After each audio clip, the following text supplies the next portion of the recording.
Today we're going to talk about another one of the tools in our strategy analytics toolbox, how you measure profitability. Why does this matter?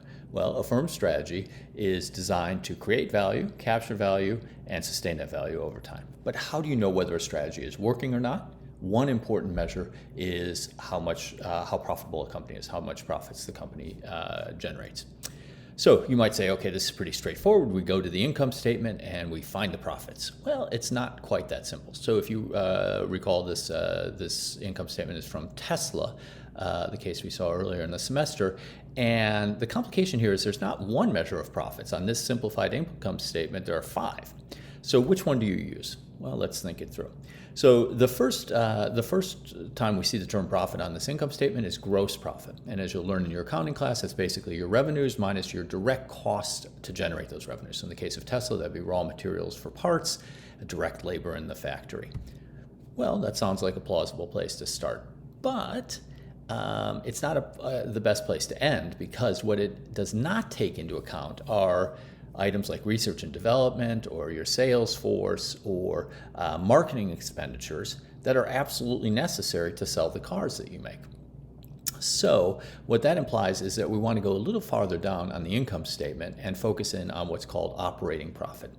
By the way, we use different terms for operating profit, sometimes referred to as operating income or earnings before interest and tax or EBIT. All of these are saying the same thing. And so operating profit is terrific because it takes into account both our direct costs to manufacture or produce a product, but also the indirect costs required to sell it. So if operating profits are good, why don't we go even farther down the income statement and take profit after our interest expenses? Well, and interest expenses are a real cost, of course, and companies do have to pay them. But for our purposes in this course, we don't want to focus in on those. And the reason for that is what we explore in the strategy course is how firms create and capture economic value through their strategic decisions and how they implement that strategy. And what we don't want to focus in on is how they structure their balance sheet, how much debt they take on, and how much equity they have. Okay, those are critical decisions you'll talk about in your finance course, but they're not the focus of our course. So we do not want to be taking into account, for reasons we'll talk about in a later video, how much debt you have on the balance sheet. It'll skew the analysis of how well a company is doing in creating and capturing economic value through its operations. And for a similar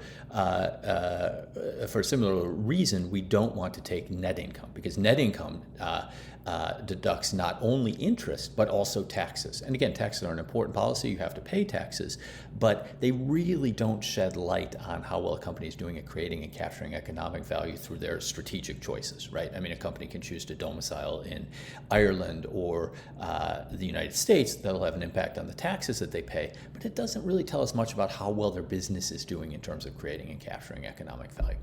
So for those reasons, in this class, we're primarily going to focus, when we talk about profitability, we're primarily going to talk about operating profit or EBIT.